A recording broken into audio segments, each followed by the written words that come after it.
अर्जुन के बारे में सुना है आपने? कौन अर्जुन? वो करण अर्जुन वाला? नहीं, महाभारत वाला।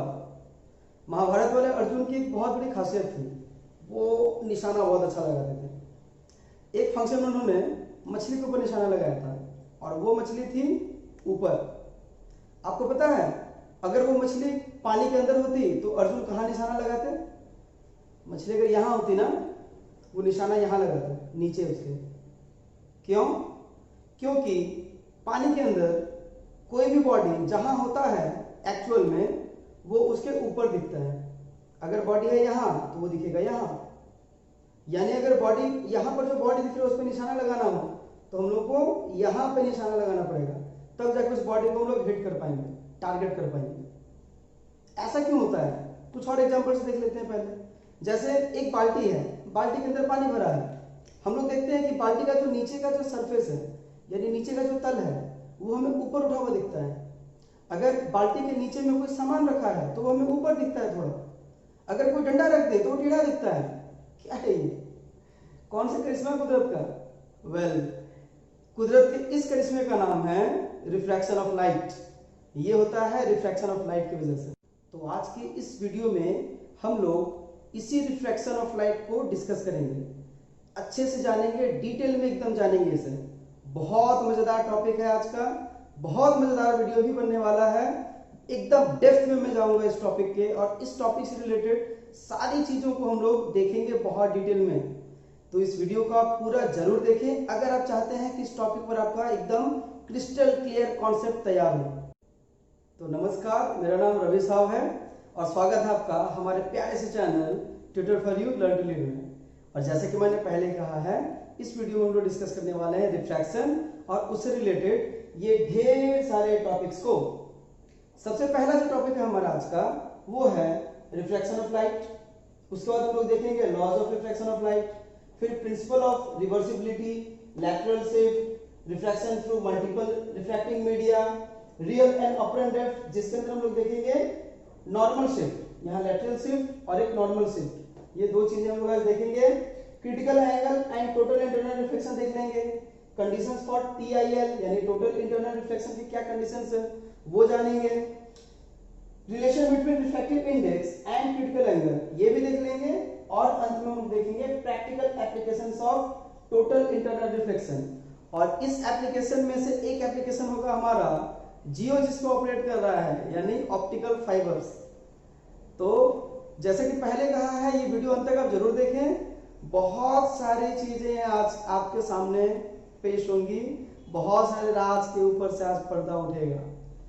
तो चलिए शुरू करते हैं आज का फर्स्ट टॉपिक जो कि है रिफ्लेक्शन ऑफ लाइट।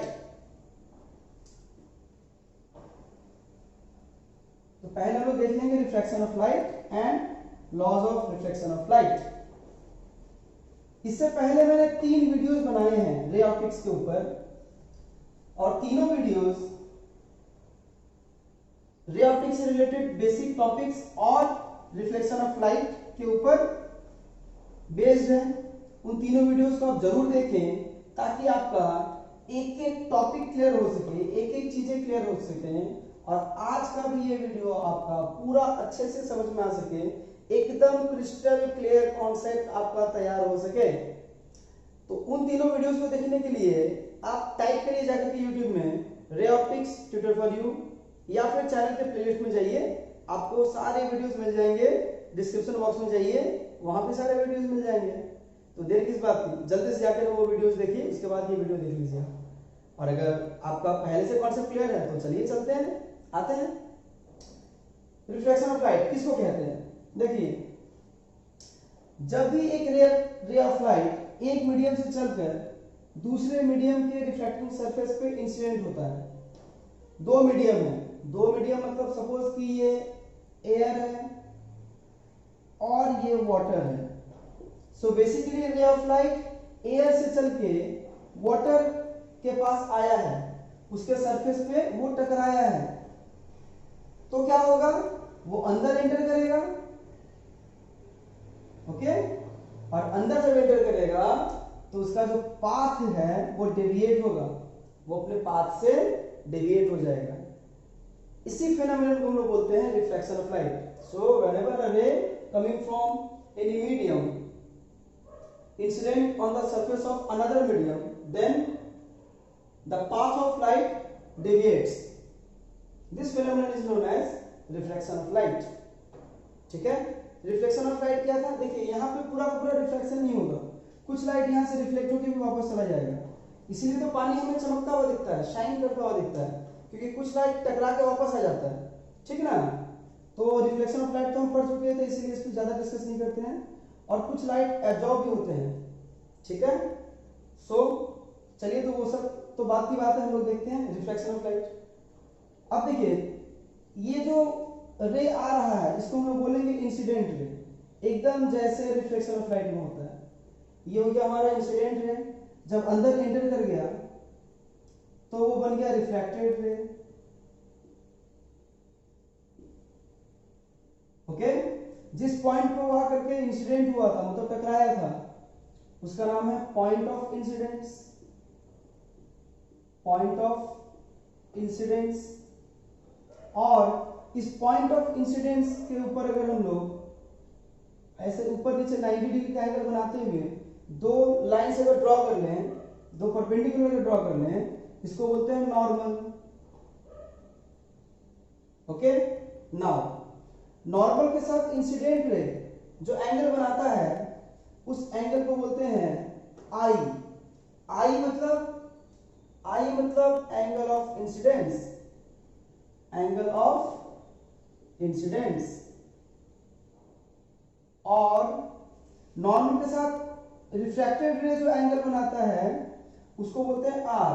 आर बोले तो एंगल ऑफ रिफ्रैक्शन।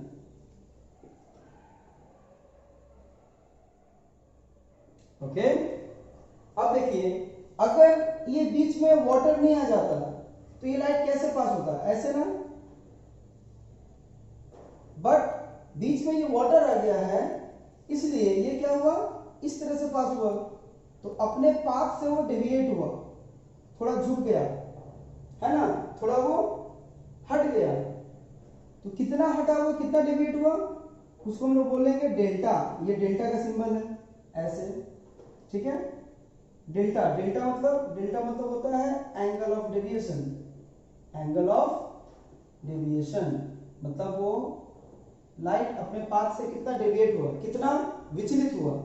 ठीक है, हिंदी में बोलते हैं विचलन कोण, इसको बोलते हैं आपतित किरण, इसका नाम आपतन बिंदु, इसका नाम वर्तित किरण, इसका नाम अभिलंब। ये वाला एंगल आपतन कोण, ये वाला एंगल वर्तन कोण, और ये वाला एंगल विचलन कोण। क्लियर है? और इस पूरे प्रोसेस को हिंदी में क्या बोलेंगे? प्रकाश का वर्तन या प्रकाश का अपवर्तन। ठीक है, तो ये रहा हमारा रिफ्लेक्शन ऑफ लाइट। अच्छा, एक और चीज, जब वो ऐसा कर रहा होता है, जब रिफ्लेक्शन ऑफ लाइट हो रहा होता है, तब ये कुछ रूल्स को फॉलो करता है।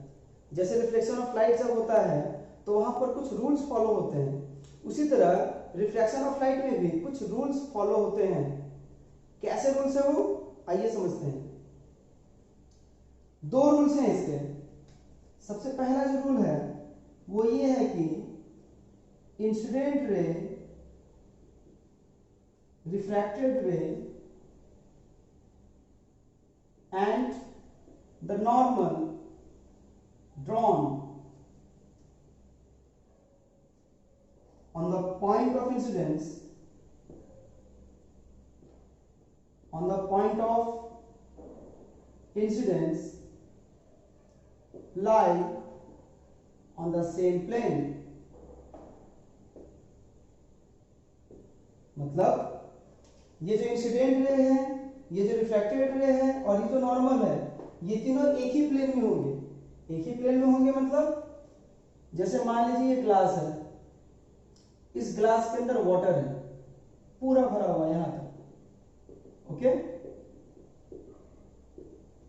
अब रे ऑफ लाइट जब इस ग्लास के अंदर, वाटर के अंदर ये जा रहा है, माफ कीजिएगा, जा रही है किरण, तो ये इस तरफ झुक जाएगी थोड़ी सी, है ना।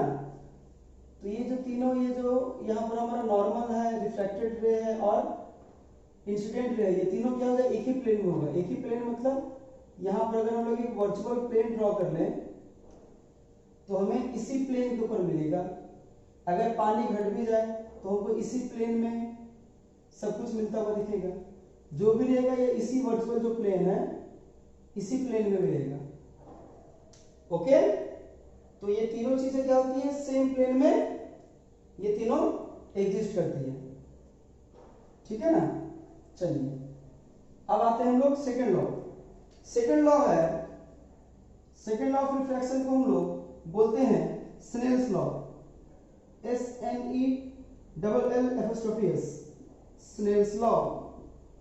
क्या कहती है स्नेल्स लॉ? स्नेल्स लॉ कहती है या स्नेल्स लॉ कहता है, स्नेल्स लॉ कहता है कि the sine of the angle of incidence to the sine of angle of refraction, that means the ratio of the sine of angle of incidence to the sine of the angle of refraction is constant. Okay, और ये constant किसके बराबर होता है? ये constant बराबर होता है रिलेटिव रिफ्रैक्टिव इंडेक्स के।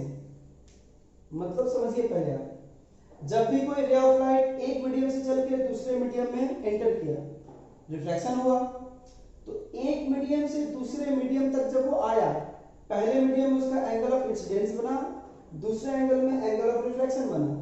ठीक, जो एंगल ऑफ इंसिडेंस बना 30 डिग्री, 45 डिग्री, 60 डिग्री, 20 डिग्री, कुछ भी, उसका साइन मतलब साइन 20 डिग्री। सपोज कि यहाँ पे एंगल बना है 30 डिग्री और यहाँ पे एंगल बन रहा है, ये 60 डिग्री मान लेते हैं, और यहाँ पे एंगल बन रहा है 45 डिग्री। ओके, तो हमें यहाँ मिलेगा sine 60 degree by sine 30 degree. ये जो एंगल ऑफ रिफ्रैक्शन है, माफ कीजिएगा, 45 डिग्री। तो ये एंगल ऑफ रिफ्रैक्शन जो है, एंगल ऑफ इंसिडेंस और एंगल ऑफ रिफ्रैक्शन का जो साइन है, उन दोनों का रेशियो निकालेंगे तो इससे हमें क्या पता चलेगा? इससे हमें पता चलेगा relative refractive index.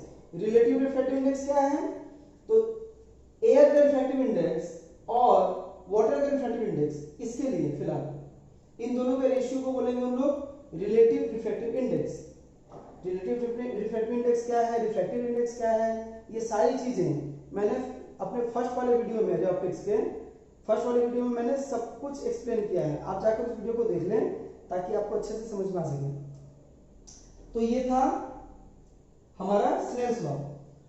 Relative refractive index का मतलब ये भी होता है कि स्पीड ऑफ लाइट जो इसमें है, इस मीडियम में, और स्पीड ऑफ लाइट जो इस मीडियम में, उन दोनों के रेशियो को हम लोग बोलते हैं रिलेटिव रिफ्रैक्टिव इंडेक्स। ठीक है ना।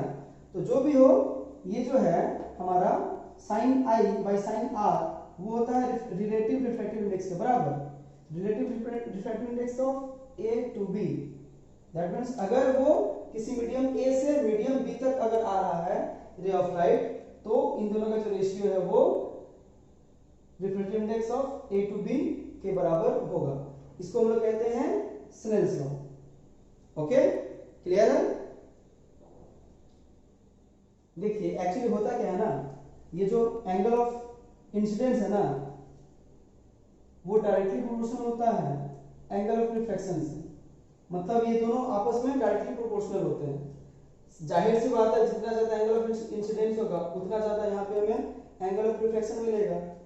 ठीक है, तो इसीलिए इन दोनों का जो साइन अगर हम लोग ले लेंगे तो वो भी एक दूसरे के प्रोपोर्शनल होगा। ठीक, अब ये अगर हम लोग का हटता है तो हमें पता है एक इक्वालिटी सिंबल आता है, प्रोपोर्शनैलिटी का साइन अगर हटता है तो ये हो जाता है हमारा refractive index, relative refractive index. तो यहाँ से हमें इसीलिए मिल जाता है sine I by sine are equal to relative refractive index. अब क्लियर हुआ आपका? उम्मीद करता हूँ क्लियर हो गया होगा। नहीं हुआ तो आप कमेंट बॉक्स में बताया करिए, व्हाट्सएप पे हमसे कांटेक्ट किया करिए, डिस्क्रिप्शन बॉक्स में सब कुछ मेंशन है। चलिए आगे आते हैं। अब फिर से इसी डायग्राम में आते हैं। यहां देखिए, यहां पे एक दो वर्टिकल ऑपोजिट एंगल्स बन रहे हैं। बन रहे हैं ना, एक ये वाला एंगल है और दूसरी तरफ ये दोनों एंगल है, यानी यहाँ कह सकते हैं हम लोग I इक्वल टू होगा R प्लस डेल्टा, होगा ना, इन दोनों को जोड़ देंगे तो वो इसके बराबर होगा, ठीक है, वर्टिकल ऑपोजिट एंगल से दोनों आपस में बराबर होगा। जब भी ऐसा कुछ होता है तो ये दोनों वर्टिकल एंगल्स आपस में बराबर होते हैं और ये दोनों आपस में इक्वल होते हैं, ठीक ना। तो इसीलिए यहाँ पर भी हुआ है I equal to R plus delta, तो हमें यहाँ से डेल्टा इक्वल टू मिल जाएगा I माइनस R, ठीक है। तो चलिए ये रे ऑफ माफ कीजिएगा रिफ्लेक्शन ऑफ लाइट और law of reflection of light से रिलेटेड हमने सब कुछ जान लिया है जितना हमारे काम का है, ठीक है। चलिए अब देख लेते हैं principle of reversibility, lateral shift और refraction through multiple refracting media. सबसे पहले देखेंगे प्रिंसिपल ऑफ रिवर्सिबिलिटी। ये प्रिंसिपल ऑफ रिवर्सिबिलिटी बहुत इजी सा एक प्रिंसिपल है। देखिए सबसे पहले देखते हैं रिफ्लेक्शन ऑफ लाइट के बारे में एक बार। रिफ्लेक्शन ऑफ लाइट में क्या होता है, ये ऐसे एक लाइट आता है प्लेन सरफेस पे, वो इंसिडेंट होता है और फिर वापस लौट जाता है, ठीक है। तो प्रिंसिपल ऑफ रिवर्सिबिलिटी कहता है ना कि वो इस तरफ से आया था, ऐसे आया और ऐसे यहां से पाथ बनाते हुए गया। अगर इसका उल्टा करें, अगर किसी रे ऑफ लाइट को यहां से इंसिडेंट कराएं यहाँ पे इस पॉइंट पे, तो वो इस पाथ से होके जाएगा, यानी कि वो जिधर से आया वापस भी उधर से ही जाएगा अगर उसी पॉइंट से वापस भेजे तो। यही चीज रिफ्रैक्शन ऑफ लाइट में भी होता है, सेम चीज होता है। चलिए इधर देख लेते हैं, एक रे ऑफ लाइट आकर के यहां इंसिडेंट हुआ है, ओके, और फिर वो अंदर एंटर कर गया। तो जब इस पॉइंट पे इतना का एंगल बनाते हुए इसको इंसिडेंट कराए हैं, तो ये फिर नॉर्मल के साथ ये आर एंगल बनाते हुए गया है। अगर इसका उल्टा करें, अगर हम लोग इस तरफ से रे ऑफ लाइट को यहां पे इंसिडेंट कराएं, तो वो क्या होगा, तो वो इधर से होकर जाएगा, इसी पाथ से होकर के वो वापस चला जाएगा, ठीक है। तो हमें क्या पता है, हमें यहां से पता होता है कि ये जो sine I by sine R है वो किसके बराबर है। सपोज कि ये मीडियम नंबर ए है और ये मीडियम नंबर डी है, तो ये बराबर होगा म्यू ए बी। इस सिंबल को हम लोग म्यू बोलते हैं, आपको पता होगा। तो ये हो जाएगा म्यू ए बी, यानी refractive index of A to B, okay. चलिए अब जब इधर से जाएंगे तो क्या होगा, तो देखिए यहां से एंगल ऑफ इंसिडेंस तो भैया आर है और एंगल ऑफ रिफ्लेक्शन तो आई है, तो यहां हमें क्या मिलेगा, यहां मिलेगा sine are by sine I equal to, अभी बी से ए में जा रहा है तो ये हो जाएगा म्यू बी टू ए, ठीक है ना। तो हम क्या करेंगे, इन दोनों को मल्टीप्लाई कर देंगे, mu A to B into mu B to A equal to क्या हो जाएगा, sine I by sine R into sine are by sine I. ये हमारा सब कैंसिल हो जाएगा 1, यानी यहां से हम लोग को क्या मिला, यहां से मिला mu A to B equal to 1 by mu B to A, ठीक है। तो इसी तरह कुछ भी लिखा हो, अगर कहीं पे लिखा हो ऐसे म्यू ए टू डब्ल्यू मतलब एयर टू वाटर, इसकी जगह हम लोग 1 by mu water to air लिख सकते हैं। ये हमें कहां से मिला, ये हमें मिला है प्रिंसिपल ऑफ रिवर्सिबिलिटी से। तो हमें ये वाला चीज याद रखना है, ठीक है, बहुत ज्यादा यूज होगा ये हमें किससे मिल रहा है, ये मिल रहा है प्रिंसिपल ऑफ रिवर्सिबिलिटी से। और प्रिंसिपल ऑफ रिवर्सिबिलिटी बहुत ही इजी एक चीज है जो ये कहता है कि रे ऑफ लाइट अगर इस तरफ से आ रहा है, यहां से जा रहा है, अगर इसका उल्टा करें तो वो इधर से जाए, इधर से अगर इंसिडेंट हुआ तो वो उसी पाथ से होकर जाएगा जहां से वो पहले इंसिडेंट हुआ था, ओके, चलिए अब आगे देखते हैं लैटरल शिफ्ट। लैटरल शिफ्ट को समझने से पहले हमें थोड़ा एक दो बात याद करना पड़ेगा प्रीवियस क्लासेस से। और अगर आप 10 के स्टूडेंट और इसको देख रहे हैं तो जरा देख लीजिए कि मैं क्या बोलने वाला हूं। देखिए मीडियम दो टाइप का होता है, एक होता है रेयरर, एक होता है डेंसर। ठीक है, rarer and denser medium. Rarer medium Hindi में बोलते हैं विरल माध्यम, और इसको बोलते हैं डेंसर मीडियम। हिंदी में क्या बोलेंगे, हिंदी में बोलते हैं सघन माध्यम। Rarer medium and denser medium. Rarer medium और डेंसर मीडियम किसको बोलेंगे? देखिए जो ऑप्टिकली डेंस होगा, ध्यान दीजिएगा ऑप्टिकली डेंस की बात कर रहा हूं, खैर ऑप्टिकली बाद में आते हैं, जिसका ज्यादा डेंसिटी होगा, जैसे एयर एंड वाटर। एयर का डेंसिटी ज्यादा या वाटर का? ऑब्वियसली वाटर का, तो वाटर हो जाएगा हमारा डेंसर मीडियम और एयर हो जाएगा रेयरर मीडियम।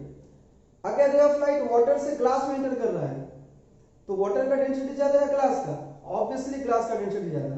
तो इस सिचुएशन में वाटर हो जाएगा रेयरर मीडियम और ग्लास हो जाएगा हमारा डेंसर मीडियम।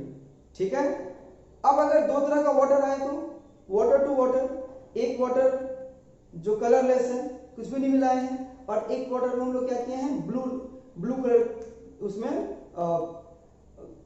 घोल दिए हैं, उसके अंदर मिला दिए हैं।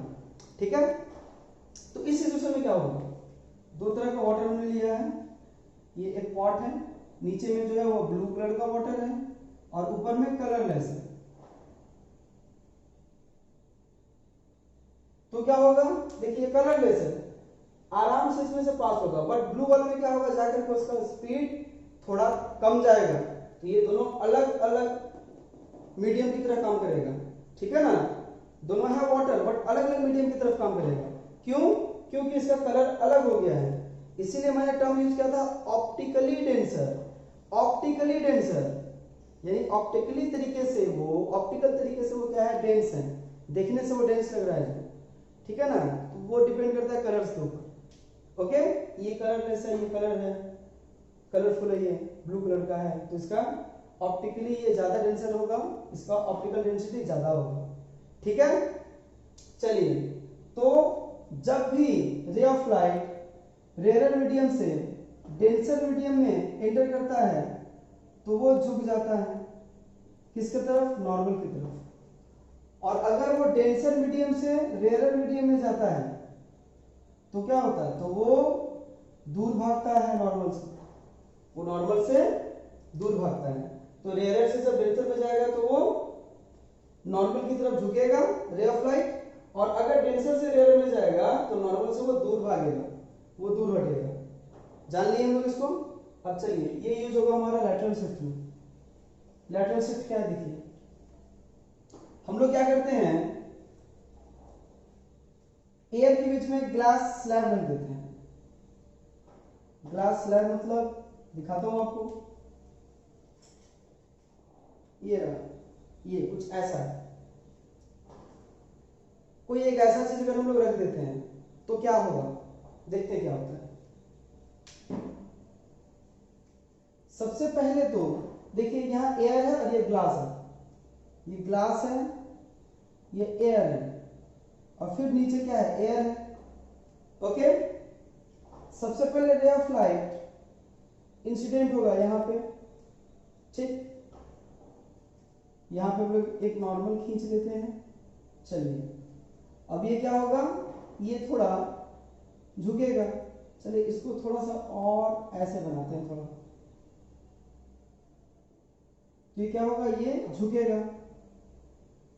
ठीक है, और ऐसे हालत में इसका ये हो जाएगा विदाउट रिफ्लेक्शन वाला पोर्शन। अच्छा, अब देखिए ये नीचे आएगा, अब फिर क्या होगा, अब ये बाहर निकलेगा, एग्जिट करेगा, तो क्या होगा यहाँ पे, देखिए यहाँ तो एयर से ग्लास में जा रहा था तो झुका था, क्योंकि वो रेयरर से डेंसर मीडियम में आया था। अब क्या हो रहा, अब वो डेंसर से रेयरर मीडियम में जा रहा है, तो क्या होगा, तो फिर ये दूर भागेगा। किससे दूर भागेगा, ये नॉर्मल से, नॉर्मल से ये दूर भागेगा। ठीक है, तो देखिए अगर ये स्लैब नहीं होता तो वो रे कहाँ जाता है, इस तरह जाता है सीधा, ठीक है। हालांकि मेरा डायग्राम सीधा है नहीं, मेरे डायग्राम बहुत हाई लेवल पे होते हैं, एडजस्ट कर लेना आप, हर एक वीडियो में कहता हूं मैं। चलिए, तो ये अगर स्लैब नहीं होता तो ये सीधा ऐसे जाता, but because of this slab ये रे क्या किया है, थोड़ा नीचे से जा रहा है, देखिए। तो इस स्लैब ने बेसिकली क्या किया है, इस स्लैब ने बेसिकली रे का जो पाथ है उसको यहां से यहां शिफ्ट कर दिया है। तो जितना भी वो शिफ्ट करता है, देखिए इतना शिफ्ट किया है, उसको हम बोलते हैं डी, ठीक है। ये डी क्या है, यही डी है हमारा लैटरल शिफ्ट, ओके। ये जो डी है हमारा, ये है लैटरल शिफ्ट। चलिए इस चीज को थोड़ा नीचे मिलाते हैं, इसको यहाँ पे, ओके। चलिए अब यहाँ के कुछ टर्म्स देख लेते हैं। सपोज कि ये जो स्लैब है इसका थिकनेस है टी, स्मॉल टी। अच्छा, यहाँ पे ये एंगल ऑफ रिफ्रैक्शन और ये एंगल ऑफ इंसिडेंस, ओके। अब देखिए ध्यान से देखिए, यहाँ पे z बन रहा है, ऐसा बन रहा है कुछ, तो ये दोनों एंगल हम लोग का इक्वल होगा, हम जानते हैं करस्पॉन्डिंग एंगल। तो ये अगर r है तो ये वाला एंगल भी r होगा, ये अगर एंगल r है तो ये वाला एंगल भी r होगा। और प्रिंसिपल ऑफ रिवर्सिबिलिटी में हम लोग देखें कि वो जैसे आता है वैसे ही जाता है। तो ये जो एंगल होगा यहाँ वाला, ये किसके बराबर होगा, ये होगा I के बराबर, मतलब एंगल ऑफ इंसिडेंस के बराबर, क्योंकि वापस तो उसी पाथ से जाएगा, तो एंगल यहाँ सेम बनता है, ठीक है। अब आइए देख लेते हैं थोड़ा। इस पॉइंट का नाम देते हैं A, इस पॉइंट का नाम दे देते हैं B, इस पॉइंट का नाम देते हैं M, ओके, और इस पॉइंट का नाम दे देते हैं हम लोग N। अब देखिए ये जो एंगल है ये हमारा एंगल ऑफ डेविएशन है, दैट मींस डेल्टा है। तो ये यहां पर देखिए एक राइट एंगल ट्रायंगल बन रहा है, यहां राइट एंगल है। तो ये जो राइट एंगल ट्रायंगल, यहां पर जो हमारा राइट एंगल ट्रायंगल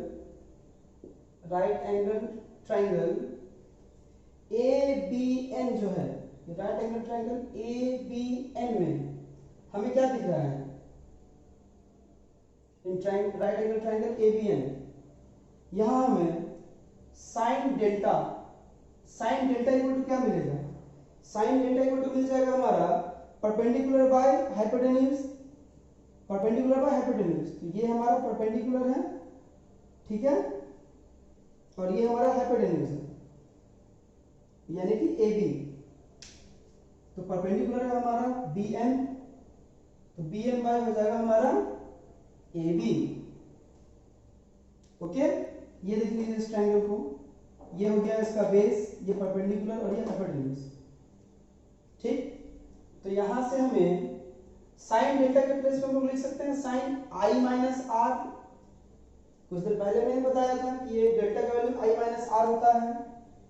BN के प्लेस पे क्या हो जाएगा, हमारा BN है D, उसको हमने D कंसीडर किया है, और AB हमारा AB ही रहेगा।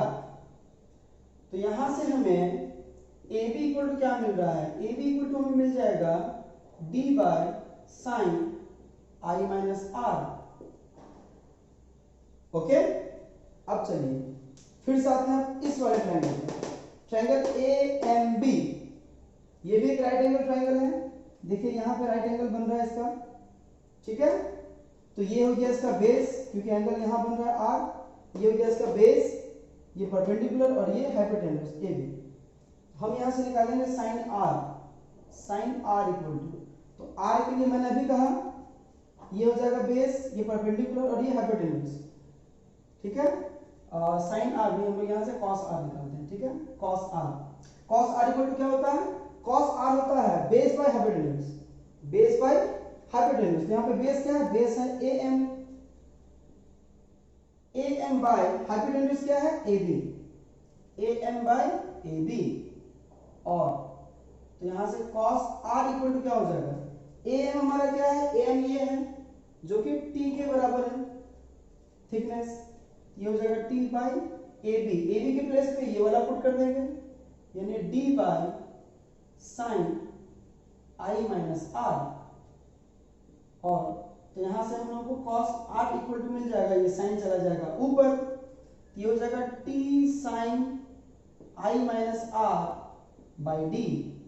तो यहां से हमें d इक्वल टू क्या मिलेगा, d इक्वल टू मिलेगा t by cos R into sine I minus R. तो यहां से देखिए हमने क्या निकाला, यहां से हमने फाइंड आउट किया कि ये जो लैटरल शिफ्ट है ये कितना होगा, उसको हमने कैलकुलेट किया। तो हम देख रहे हैं कि ये t बाई कॉस आर है, मतलब thickness divided by cosine of angle of reflection, और उसके साथ जो एंगल ऑफ डेविएशन है उसका साइन, ठीक ना। तो हम देख रहे हैं यहाँ पे कि ये जो हमारा लैटरल शिफ्ट है वो डायरेक्टली प्रोपोर्शनल है t के, दैट मींस थिकनेस के, मतलब स्लैब जितना ज्यादा थिक होगा, जितना ज्यादा इसका ये विड्थ होगा, थिकनेस विड्थ कुछ भी बोल ले, जितना ज्यादा होगा ये t का वैल्यू उतना ही ज्यादा हमें लैटरल शिफ्ट मिलेगा, क्योंकि हम लोग देख रहे हैं नॉमिनेटर में ये है।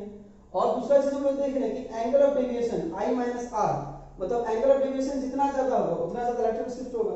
तो ये तो ऑब्वियस सा बात है कि एंगल ऑफ डेविएशन जितना ज्यादा होगा उतना ज्यादा दूर जाएगा, राइट। और एंगल ऑफ डेविएशन किस पे डिपेंड करता है, एंगल ऑफ डेविएशन डिपेंड करता है रिफ्रैक्टिव इंडेक्स पे, है ना। तो हम लोग देख रहे हैं इनडायरेक्टली क्या कि ये जो लैटरल शिफ्ट है वो रिफ्रैक्टिव इंडेक्स पे भी डिपेंड कर रहा है, और किस पे डिपेंड कर रहा है, और डिपेंड कर रहा है आई पे। आई का वैल्यू जितना ज्यादा होगा डी का वैल्यू उतना ही ज्यादा होगा। तो ये तो हमारा लैटरल शिफ्ट। अब देखते हैं reflection through multiple refracting media. चलिए मल्टीपल रिफ्रैक्टिंग मीडिया भी देख लेते हैं। उसमें क्या करेंगे हम लोग, उसमें हम लोग 2-3 मीडिया एक साथ रखेंगे, 2 मीडिया ही रखते हैं। देखिए टोटल तो 3 होगा। जैसे सपोज कि ये एक वेसल है, इस वेसल के नीचे कोई सॉलिड मटेरियल है लाइक ग्लास, ये ग्लास है, इसके अंदर हमने वाटर रखा है ऊपर वाले में, ओके। ये वाटर है और ऊपर जो एयर है, तो हम लोग इसको एयर, वाटर और ग्लास नहीं बोल करके ए बी सी बोलेंगे। मीडियम नंबर ए, ये मीडियम नंबर बी, ये मीडियम नंबर सी, ओके।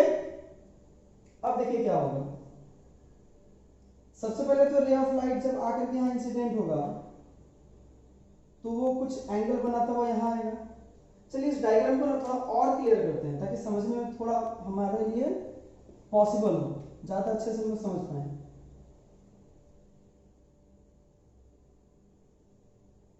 ये मीडियम ए है, ये मीडियम बी और ये मीडियम सी। जैसे ही ये यहां पे इंसिडेंट होगा ये थोड़ा अपना पाथ डेविएट करेगा, ठीक है, और फिर यहां पे आकर के इंसिडेंट होगा आपके बाद सेकंड वाले के सरफेस में, फिर यहां से क्या होगा, फिर थोड़ा सा और नीचे जाएगा, ओके। और फिर वो क्या देखेगा कि फिर से एयर आ गया, तो फिर से वो क्या करेगा, वो दूर भाग जाएगा, ठीक है। तो देखिए ये एंगल सपोज आई है, तो ये एंगल हो जाएगा आर, और ये वाला एंगल भी हो जाएगा आर, R1 मान लेते हैं इसको। यहाँ पे Z बन रहा है, यहाँ पे देखिए कि करस्पॉन्डिंग एंगल है दोनों, इसलिए R1 दोनों, ठीक। यहाँ पर ये बन रहा है एंगल सपोज R2, तो ये वाला एंगल भी हो जाएगा R2। यहाँ पे Z बन रहा है तो करस्पॉन्डिंग एंगल यहाँ होगा, और ये वाला एंगल तो I के बराबर होगा। तो E जो है एंगल ऑफ इमर्जेंस, ठीक है, लास्ट वाले को हम लोग E बोल देते हैं, ये होता है I, एंगल ऑफ इंसिडेंस के बराबर होता है, ठीक ना। तो यहां से हमें क्या मिल रहा है, यहां से हमें मिल रहा है refractive index of A to B equal to क्या मिल रहा है हमें, sign I by sine R1, ठीक है।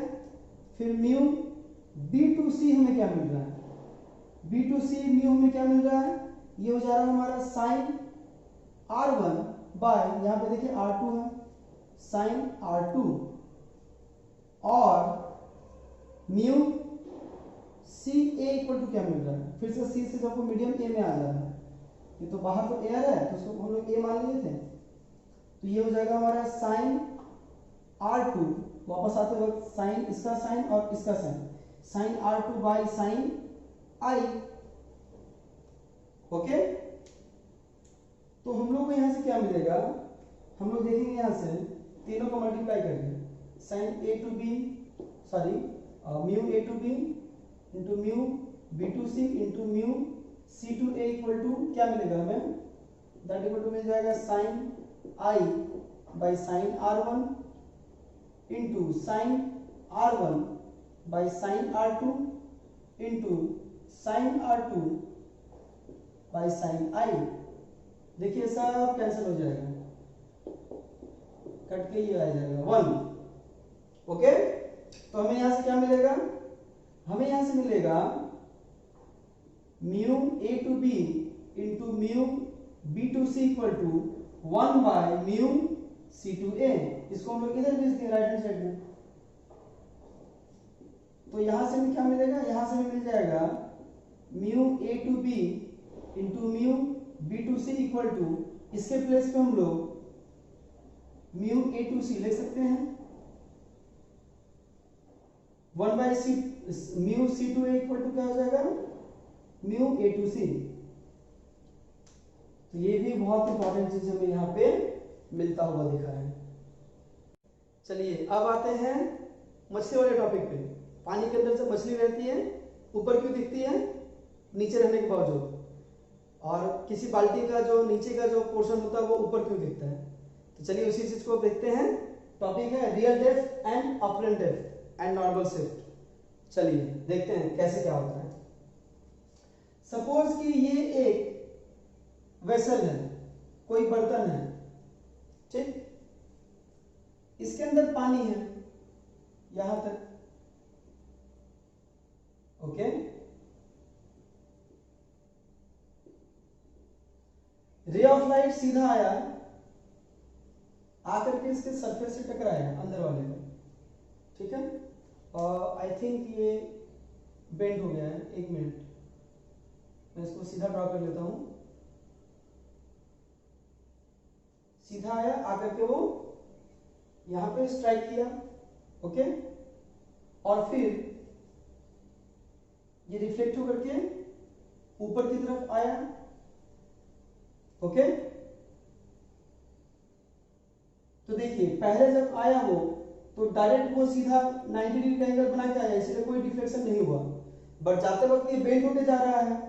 यहां अंदर क्या है, अंदर है डेंसर मीडियम और बाहर है रेयरर मीडियम, तो ये नॉर्मल से थोड़ा दूर भागेगा, ठीक है। और इसको जब हम लोग बैक करेंगे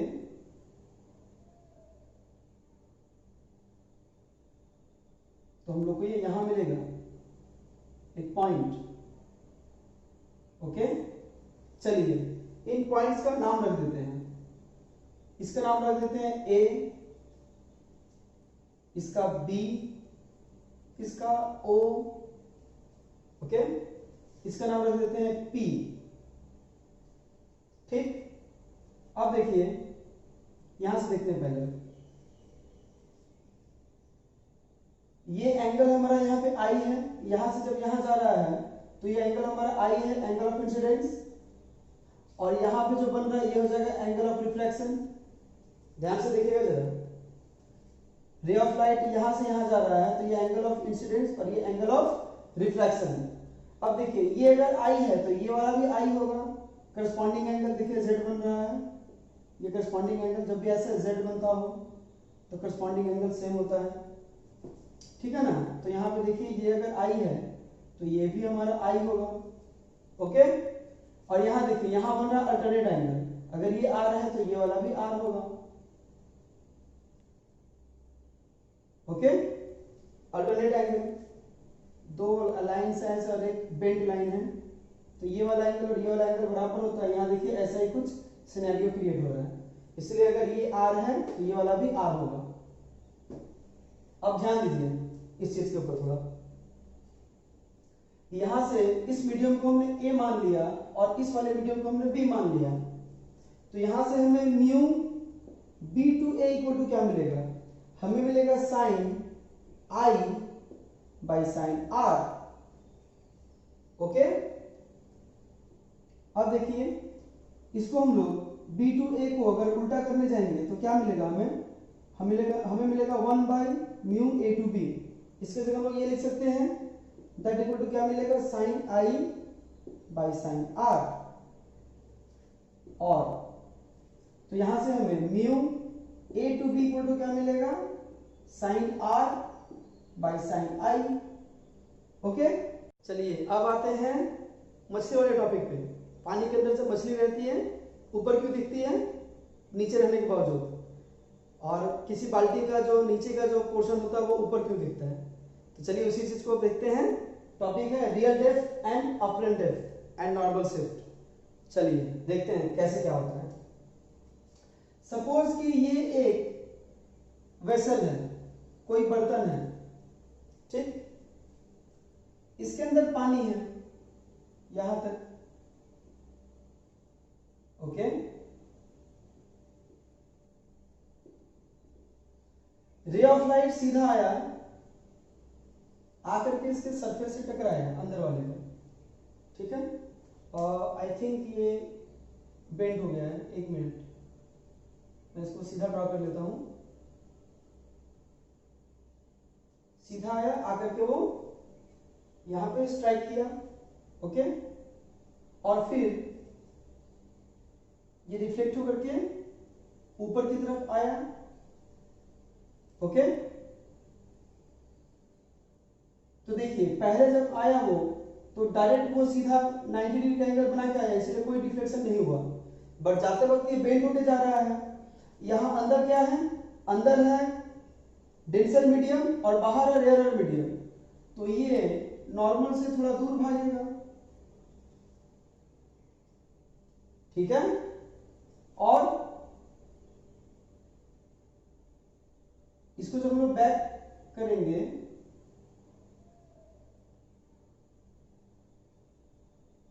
तो हम लोग को ये यहां मिलेगा एक पॉइंट, ओके।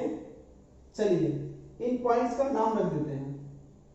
इसका नाम रख देते हैं ए, इसका बी, इसका ओ, ओके, इसका नाम रख देते हैं पी, ठीक। अब देखिए यहां से देखते हैं पहले, ये एंगल हमारा यहाँ पे आई है, यहां से जब यहां जा रहा है तो ये एंगल हमारा आई है, एंगल ऑफ इंसिडेंस, और यहां पे जो बन रहा है ये हो जाएगा एंगल ऑफ रिफ्लेक्शन। ध्यान से देखिएगा जरा, रे ऑफ लाइट यहां से यहां जा रहा है तो ये एंगल ऑफ इंसिडेंस और ये एंगल ऑफ रिफ्लेक्शन। अब देखिए ये अगर आई है तो ये वाला भी आई होगा, करस्पॉन्डिंग एंगल देखिए जेड बन रहा है, ये करस्पॉन्डिंग एंगल जब भी ऐसे जेड बनता हो तो करस्पॉन्डिंग एंगल सेम होता है, ठीक है ना। तो यहाँ पे देखिए ये अगर आई है तो ये भी हमारा आई होगा, ओके। और यहाँ देखिए यहाँ बन रहा अल्टरनेट एंगल, अगर ये आर है तो ये वाला भी आर होगा, ओके। अल्टरनेट एंगल, दो लाइंस है और एक बेंट लाइन है, तो ये वाला एंगल और ये वाला एंगल बराबर होता है। यहाँ देखिए ऐसा ही कुछ सिनेरियो क्रिएट हो रहा है, इसलिए अगर ये आर है तो ये वाला भी आर होगा।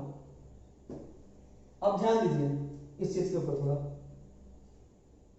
यहां से इस मीडियम को हमने ए मान लिया और इस वाले मीडियम को हमने बी मान लिया, तो यहां से हमें mu B to A equal to क्या मिलेगा, हमें मिलेगा sine I by sine r, okay. अब देखिए इसको हम लोग बी टू ए को अगर उल्टा करने जाएंगे तो क्या मिलेगा, हमें मिलेगा 1 by mu A to B. इसके जगह हम लोग ये लिख सकते हैं दैट इक्वल टू क्या मिलेगा, sine I by sine r. और तो यहां से हमें mu A to B equal to क्या मिलेगा, sine are by sine i. अब देखिए राइट एंगल ट्रायंगल एबीपी को, देखिए इस राइट एंगल ट्रायंगल एबीपी में एंगल आई है, ओके। तो हम यहां से निकालेंगे साइन आई, लिखेंगे in right angle triangle ABP sine I equal to क्या हो जाएगा, परपेंडिकुलर बाय हाइपोटेन्यूज। परपेंडिकुलर क्या है, एपी, और हमारा हाइपोटेन्यूज क्या है, हाइपोटेन्यूज है बीपी, तो AP by BP. Sine I equal to मिला हमें एपी बाय बीपी। उसी तरह राइट एंगल ट्रायंगल देखेंगे एपीओ या एओपी, तो लिखेंगे in right angle triangle AOP क्या मिलेगा, देखिए इसमें एंगल आर है, तो यहां से हमें मिल जाएगा sine r. Sine are equal to क्या होगा, फिर से अगेन वही परपेंडिकुलर बाय हाइपोटेन्यूज। परपेंडिकुलर हो गया हमारा एपी और हाइपोटेन्यूज ओपी, ठीक है। अब क्या करेंगे, अब लिखेंगे इसको इक्वेशन 1 हमने मान रखा है, तो लिखेंगे इक्वेशन 1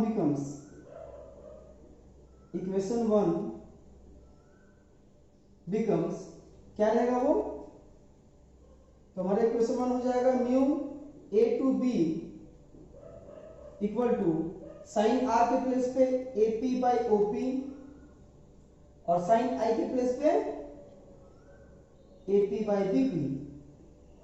एपी हमारा कैंसिल हो जाएगा, तो हमें मिल जाएगा यहां से बीपी बाई ओपी, ठीक है।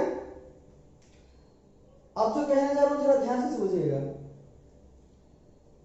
ए और पी के बीच का डिस्टेंस बहुत ज्यादा है, ठीक है।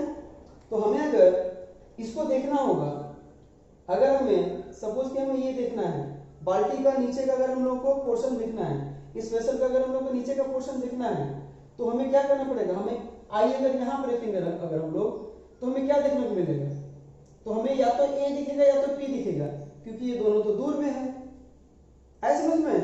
तो हमें ये तभी दिख पाएगा जब पी यहां पर नहीं यहां पर हो, है ना। हमारे आई का जो अपर्चर होता है, अपर्चर समझते हैं ना, ये होता है अपर्चर ऑफ द मिरर।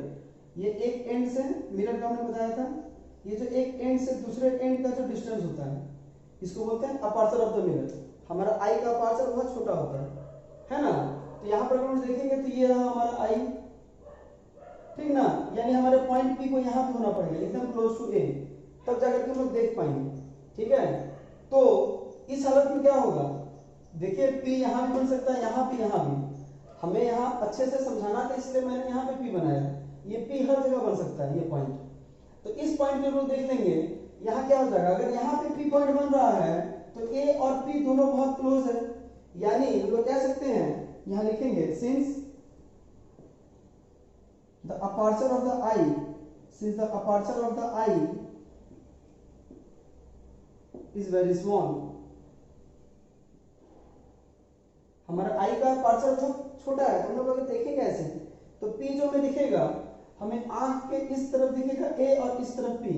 अगर हमारा आई है तो यहाँ A और यहाँ P होना चाहिए, तब जाकर के देखेगा वो, है ना। तो दोनों बहुत क्लोज रहेगा, तो इसीलिए हम लोग क्या कह सकते हैं, therefore A and P are very close to each other।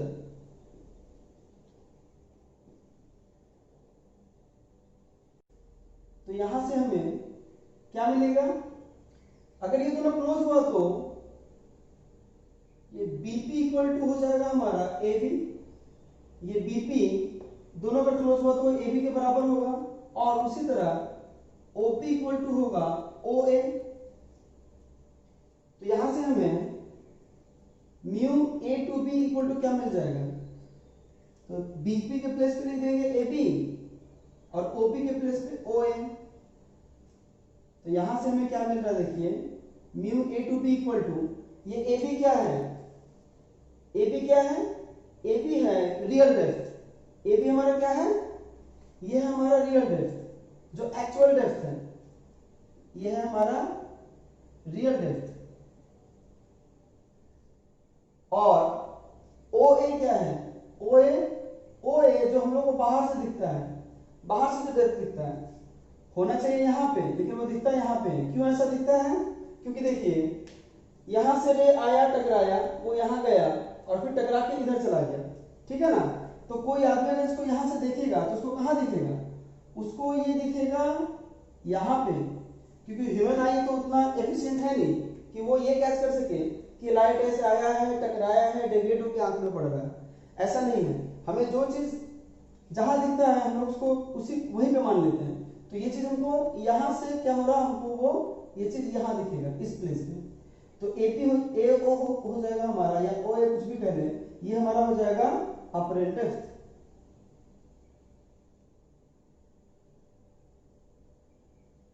तो यानी कि हम लोग यहाँ से एक रिलेशन पाए हैं कि हमारा ये हमारा जो रिफ्रैक्टिव इंडेक्स है या फिर रिलेटिव रिफ्रैक्टिव इंडेक्स जो है वो क्या होता है, वो रियल डेप्थ और अपरेंट डेप्थ का रेशियो होता है। तो जब भी हम लोग ऐसा कुछ देखते हैं तो हमें ये मिलता है, ठीक है, refractive index equal to real depth by apparent depth. चलिए आगे बढ़ते हैं थोड़ा। अगर हमारा रियल डेप्थ,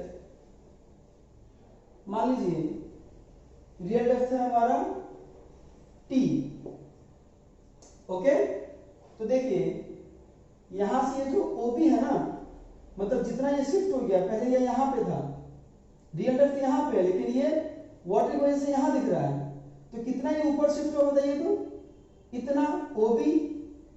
इसी OB को बोलते हैं हम लोग नॉर्मल शिफ्ट। मतलब ये जो पॉइंट है B, इसकी वजह से यहां शिफ्ट हो गया, ये चीज यहां शिफ्ट हो गया है वाटर की वजह से, इसको बोलते हैं नॉर्मल शिफ्ट। यहां से नॉर्मल शिफ्ट इक्वल टू क्या है, OB, और OB इक्वल टू क्या है, OB इक्वल टू है AB माइनस AO या OA, कुछ भी बोल रहे, ठीक है।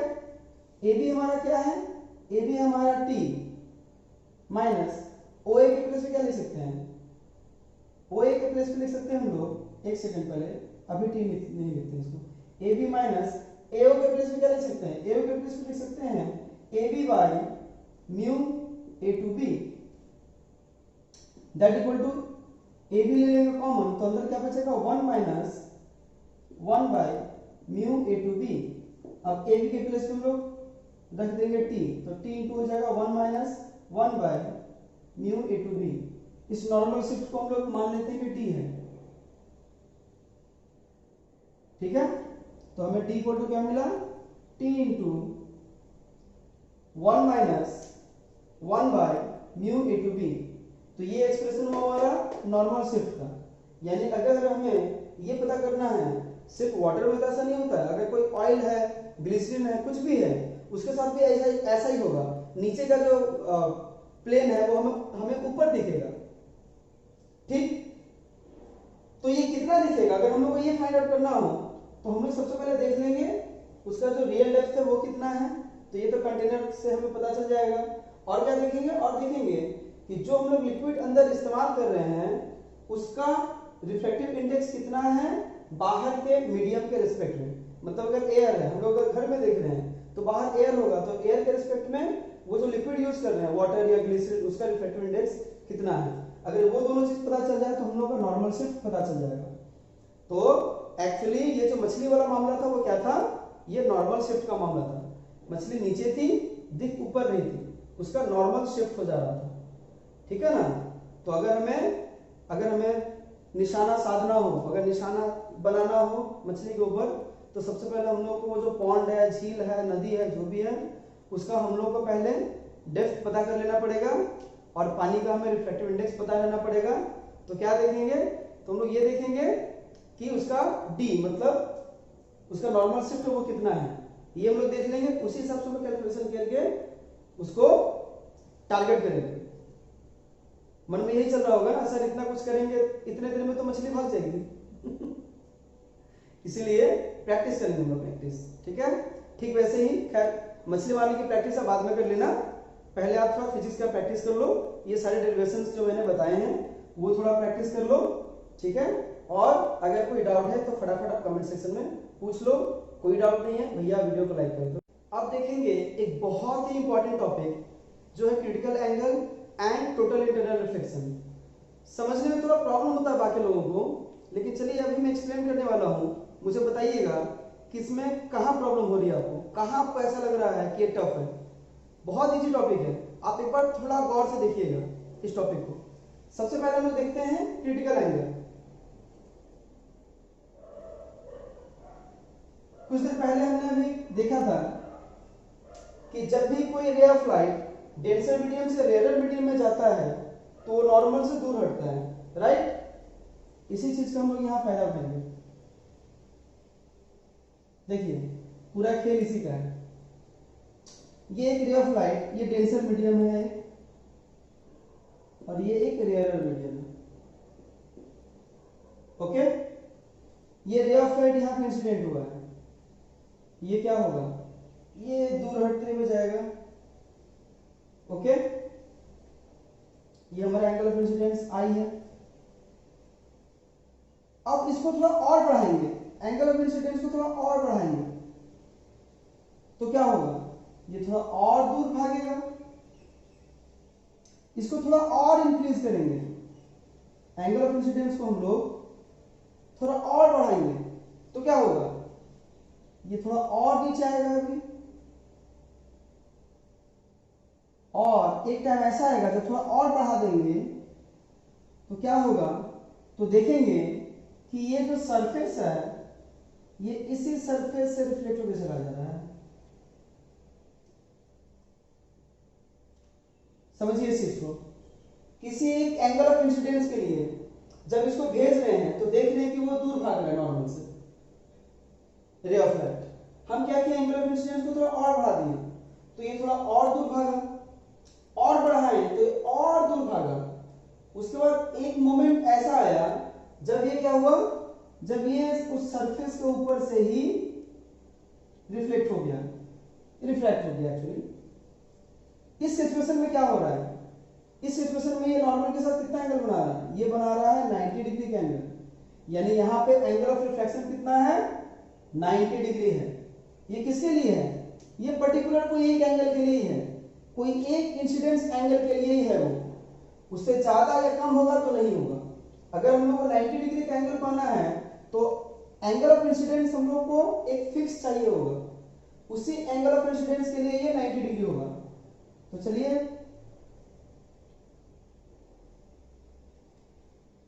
तो ये एंगल ऑफ इंसिडेंस को हम लोग बोल देंगे आईसी, ठीक है। तो डेंसर मीडियम में वो एंगल ऑफ इंसिडेंस जिसकी वजह से रेयर मीडियम में जो एंगल ऑफ रिफ्रैक्शन है वो 90 डिग्री का होता है, उससे हम लोग कहते हैं क्रिटिकल एंगल। किसको, उस एंगल ऑफ इंसिडेंस को।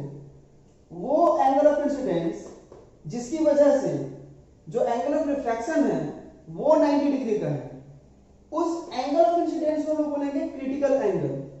यानी कि अगर कोई पूछे कि 90 डेंसर मीडियम से रेयर मीडियम में हम लोग रे को एंटर करा रहे हैं और हमें 90 डिग्री का एंगल ऑफ रिफ्रैक्शन चाहिए, तो बताओ एंगल ऑफ इंसिडेंस कितना होना चाहिए, तो बोलना उसके क्रिटिकल एंगल के बराबर।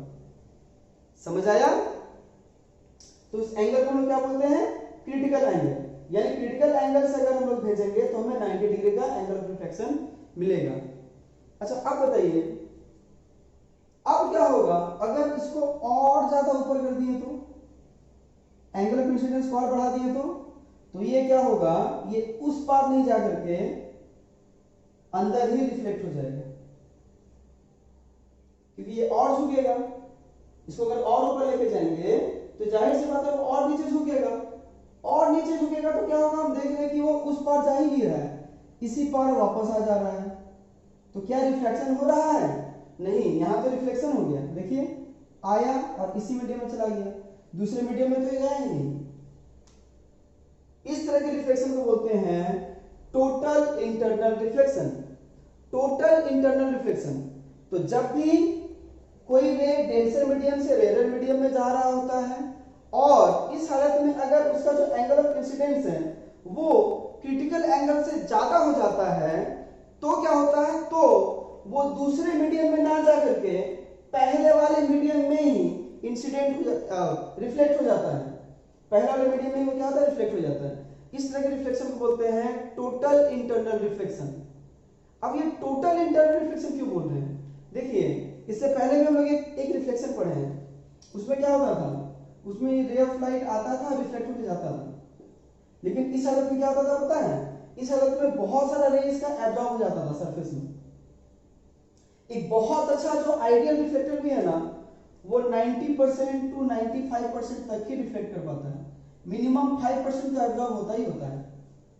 लेकिन टोटल इंटरनल रिफ्लेक्शन हम लोग देखते हैं ऑलमोस्ट 100% हमें मिलता है लाइट्स, एक भी लाइट उधर नहीं जाता, 1% लाइट उधर नहीं जाता है। शायद इधर हो गया तो अलग बात है, अदरवाइज 100% या 99.9%, मतलब ऑलमोस्ट हमें 100% ही मिलता है। टोटल इंटरनल रिफ्लेक्शन में हम लोगों को 100% रिफ्लेक्शन मिलता है, इसलिए नाम है टोटल इंटरनल रिफ्लेक्शन, टोटल इसलिए, और ये सिर्फ रिफ्लेक्शन है जो पहले हम लोग पढ़े थे। तो टोटल इंटरनल रिफ्लेक्शन समझ में आ गया आपको। तो टोटल इंटरनल रिफ्लेक्शन के लिए कंडीशंस क्या क्या है? सबसे पहला कंडीशन तो है कि रे ऑफ लाइट को डेंसर से रेयरर मीडियम में जाना पड़ेगा, ठीक है, रे को क्या करना पड़ेगा, डेंसर से रेयरर मीडियम में जाना पड़ेगा। दूसरा कंडीशन क्या है, ये जो एंगल ऑफ इंसिडेंस है आई, वो ज्यादा होना पड़ेगा आईसी से, यानी क्रिटिकल एंगल से। अगर क्रिटिकल एंगल से कम एंगल में अगर भेजेंगे तो ये तो रिफ्लेक्ट हो रहा है, उस मीडियम में चला जा रहा है, और अगर क्रिटिकल एंगल के बराबर करेंगे तो ना वो उधर जा रहा है ना इधर जा रहा है, वो सरफेस से ही होके चला जा रहा है। और अगर हम लोग क्रिटिकल एंगल से थोड़ा सा भी ज्यादा एंगल पे भेजें तो वो अंदर रिफ्लेक्ट हो जा रहा है।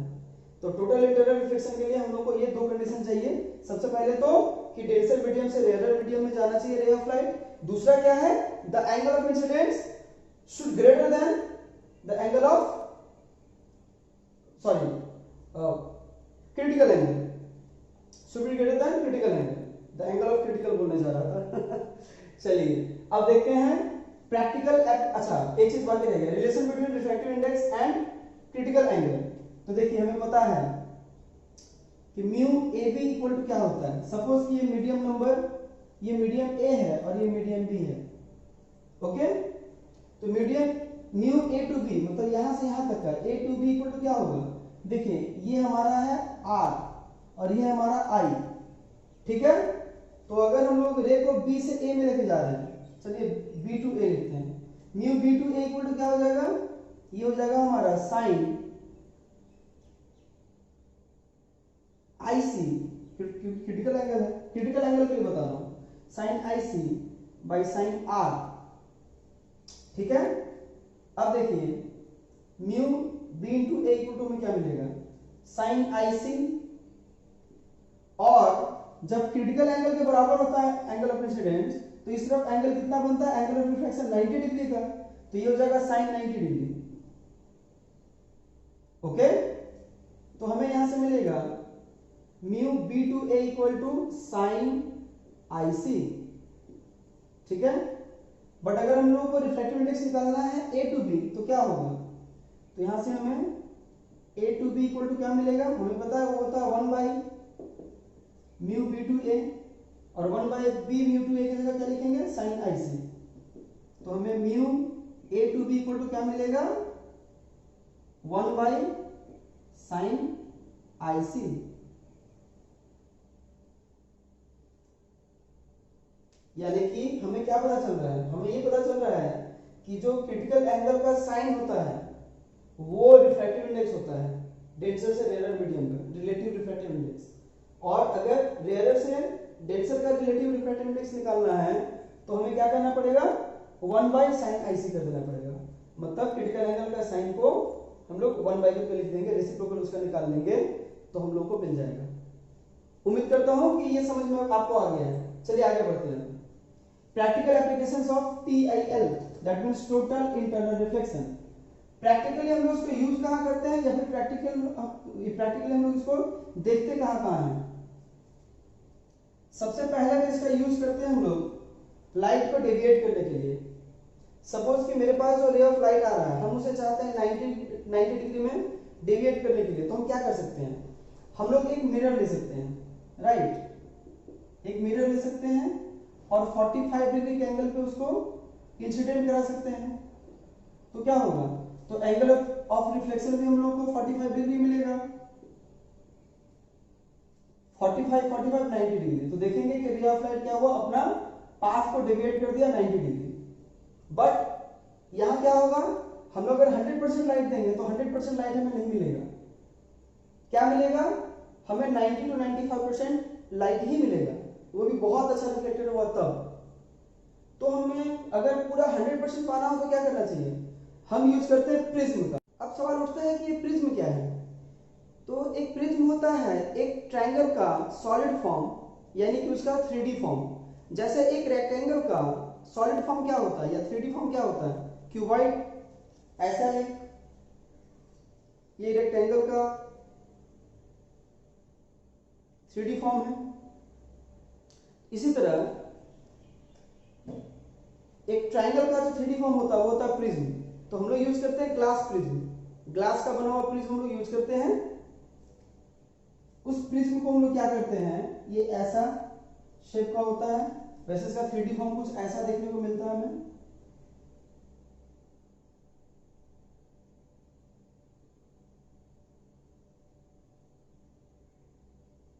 ये हमें कुछ ऐसा देखने को मिलता है, ठीक है ना, ये हमारा हो जाता है प्रिज्म। तो प्रिज्म में क्या होता है, रे ऑफ लाइट जब अंदर एंटर करता है, बाहर एयर है अंदर ग्लास है, आराम से एंटर कर जाता है। बट जब ये वापस जाने को रहता है तो ये बाहर नहीं जाके टोटल इंटरनल रिफ्लेक्शन हो जाता है इसका, टोटली इंटरनली रिफ्लेक्ट हो जाता है, टोटल इंटरनली रिफ्लेक्शन हो जाता है इसका। और हमें यहाँ पे 90 डिग्री का डेविएशन मिल जाता है, पूरा 100%, ठीक है।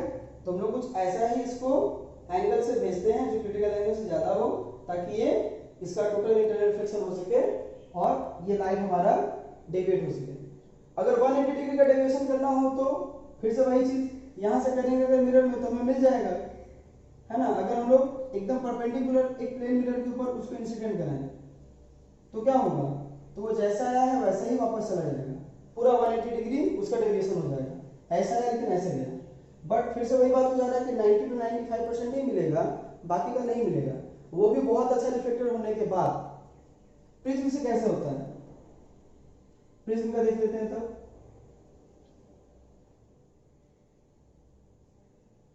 प्रिज्म से हम लोग उसको ऐसे भेजते हैं, अंदर एंटर कर गया, अब इसका हो जाता है टोटल इंटरनल रिफ्लेक्शन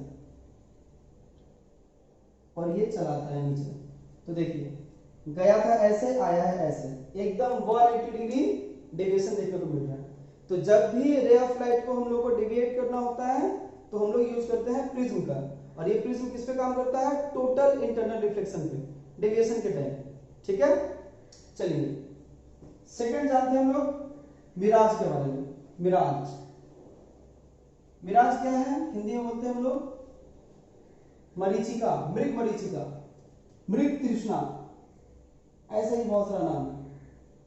मिराज ये क्या होता है, देखिए रेगिस्तान में या फिर बहुत गर्मी में कोलतार का जो रोड होता है वहां पे दोनों कंडीशन, आप मान लीजिए कि 45 डिग्री 55 डिग्री का गर्मी है, 55 डिग्री ज्यादा हो गया, 45 to 50 डिग्री इतना टेम्परेचर है। इस टेम्परेचर में आप एक डेजर्ट में चल रहे हैं, यानी कि एक रेगिस्तान में चल रहे हैं, ठीक है, बालू एकदम गर्म है, ओके, आप प्यासे हैं, आपको दूर में दिखता है पानी, आप जाते हैं देखते हैं कुछ नहीं है, इसी को बोलते हैं मरीचिका यानी कि मिराज। रास्ते में भी ऐसा ही होता है, आप अगर बस से ट्रैवल कर रहे हो, कभी अगर लॉन्ग टूर में जा रहे हो अगर आप, तो देखिएगा अगर टेम्परेचर बहुत ज्यादा है, सड़क बहुत ज्यादा गर्म है, तो हम देखते हैं कि पानी दिखता है हमें दूर से, उल्टा बहुत कुछ दिखता है, दिखा रहा हूं मैं, बता रहा हूं कि कैसा होता है। ये रेगिस्तान है, ओके, और ये रहा रेगिस्तान में पेड़, खजूर का पेड़ ये है, ओके। यहाँ पे आप हैं खड़े, बहुत हैंडसम लग रहे हैं, ठीक। हो क्या रहा है, रे ऑफ लाइट यहां तक तो आ रहा है, लेकिन यहां एक प्रॉब्लम हो जा रहा है। क्या प्रॉब्लम हो रहा है, देखिए ये जो बालू है यहाँ का रेगिस्तान का वो बहुत ज्यादा गर्म है, या फिर अगर ये सड़क है कोलतार का तो ये बहुत ज्यादा गर्म है। गर्म होने की वजह से क्या हो रहा है, ये जो यहाँ का एयर है वो बहुत ज्यादा हॉट है। एयर अगर हॉट है तो एकदम वो ड्राई हो गया है, उसका डेंसिटी घट गया है। ठीक इसके उल्टा इसका जो ऊपर का एयर है वो अभी भी ठंडा है, उसमें अभी भी एयर वेपर है, तो उसका डेंसिटी क्या है, ज्यादा है। तो यहाँ देखते हैं कि हम लोग डेंसिटी में डिफरेंस यहाँ बनता है, यहाँ डेंसिटी में डिफरेंस क्रिएट होता है, ठीक है ना। तो इसी डिफरेंस की वजह से ऊपर का जो हवा होता है उसका डेंसिटी ज्यादा होता है और नीचे का हवा का डेंसिटी कम होता है। इससे क्या होता है कि देखिए लाइट जब ट्रेवल करता है तो क्या होता है, इसका मतलब जब लाइट जब ऊपर से इस पेड़ के ऊपर से जब नीचे आता है तो क्या होता है, वो ठंडा वाला हवा से गर्म हवा की तरफ जाता है, यानी डेंसर मीडियम से रेयर मीडियम की तरफ जाता है। तब अगर इसका angle of incidence critical angle से ज्यादा हो गया तो वो क्या होता है, वो नीचे नहीं टकरा करके सीधा आपके आंख में आके पड़ जाता है और आपको लगता है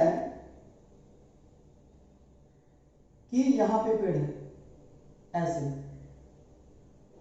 और उल्टा कब दिखता है, जब पानी हो, तो हमें लगता है कि इस पेड़ के नीचे पानी है, ये बेचारा दौड़े दौड़े जाता है, दिखता है कुछ नहीं है। फिर से समझिएगा क्या हो रहा है, रे ऑफ लाइट आ रहा है, ठीक है, एक डेंसर एयर से रेयर एयर की तरफ। तो क्या हो रहा है, इससे जब क्रिटिकल एंगल से ज्यादा इसका एंगल हो जा रहा है तो क्या हो रहा है कि ये टोटल इंटरनल रिफ्लेक्शन होकर के इसका ये आपके आंख में पड़ जा रहा है। इससे क्या हो रहा है, आपका आंख तो, हम लोग का आंख तो उतने एफिशिएंट है नहीं जो समझ पाए कि अच्छा टोटल इंटरनल रिफ्लेक्शन हो क्या आ रहा है। ऐसा कुछ नहीं, हम लोग को ऐसे दिखता है, यहाँ पे ऐसे लाइट हम लोग को यहाँ से आके दिखता है, ऐसे आया है, तो हम लोग का आई क्या करता है, इसको इधर डिटेक्ट करता है कि अच्छा यहाँ पे है, तो ये चीज हमें यहाँ दिखता है। और ये चीज जब यहाँ दिखेगा तो कब दिखेगा, जब पानी हो, तो हमें पानी होने का यहाँ पे एक भ्रम पैदा हो जाता है, ठीक है ना, एक मिसअंडरस्टैंडिंग क्रिएट होता है जिसकी वजह से हमको लगता है कि वहां पे पानी है बट होता नहीं, इसको बोलते हैं हम लोग मिराज, ठीक है ना। तो मिराज क्यों बनता है, टोटल इंटरनल रिफ्लेक्शन की ही वजह से बनता है। तीसरा एप्लीकेशन, थर्ड वाला एप्लीकेशन तो भैया बहुत मस्त है, फाइबर ऑप्टिक्स। फाइबर ऑप्टिक्स एक ऐसा चीज है ना जिसने पूरा रिवॉल्यूशन ला दिया है। कैसे रिवॉल्यूशन लाया है मैं बताता हूं। देखिए हम लोग जब लाइट को ट्रांसफर करते थे किसी भी वे से, वायर के थ्रू अगर करते हैं तो क्या होगा, धीरे धीरे वो अपना एनर्जी डिसिपेट करेगा। केबल का कनेक्शन अगर आपके घर पे है तो आप देखिएगा वो लोग जगह जगह पे बफर लगाते हैं, बफर देखिएगा, केबल कनेक्शन निकला उसके पास एक बड़ा सा बोर्ड रहता है। कभी आपका केबल कनेक्शन जब खराब होता है तो इस बोर्ड को आकर वो ठीक करता है। कनेक्शन बाहर निकला है वायर, वो किसी खंबे में लगा हुआ, यहाँ पर बोर्ड लगा हुआ है, ये बोर्ड बफर का काम करता है, खर्चा बढ़ जाता है। तो बहुत अच्छा भी अगर यूज करें, एचडी क्वालिटी में जहां जाता है वहां पे सिल्वर वाला यूज होता है, सिल्वर वायर, सिल्वर का वायर यूज होता है, फिर भी एनर्जी डिसिपेट होता है, फिर भी फुल एनर्जी हम लोग को नहीं मिल पाता, एनर्जी यहां से वहां जाते जाते डिसिपेट हो जाता है। तो हम लोग को बफर लगाना पड़ता है ताकि फिर से उसको वो एनर्जी उसको दे सके, उसके एनर्जी को मेंटेन रख सके। बट सबसे अच्छा चीज हमें मिल गया fibre optics, optical fibre. Optical fibre क्या होता है, ये फाइबर का बना होता है, कांच के जैसा, ठीक है ना, ये दिखता नहीं है, इतना ज्यादा ट्रांसपेरेंट होता है, ये ऐसे होता है, छोटा छोटा छोटा छोटा।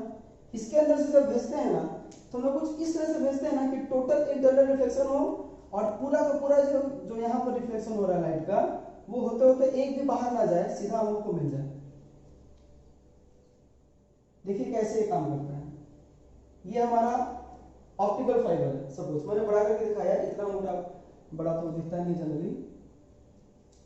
ये इसका एक्सिस है, बीच मिडिल पॉइंट है। हम लोग क्या किए, यहां से एक रे को भेजे हैं, ठीक है। अब ये रे क्या करेगा, हम लोग इस तरह से भेजे हैं कि इसका क्रिटिकल एंगल से ज्यादा के एंगल से वो इंसिडेंट हो, तो क्या होगा, वो बाहर नहीं जाएगा, वो अंदर आ जाएगा। यहां भी वही होगा और इस तरह वो चलते रहेगा और हमें 100% एनर्जी मिलता रहेगा।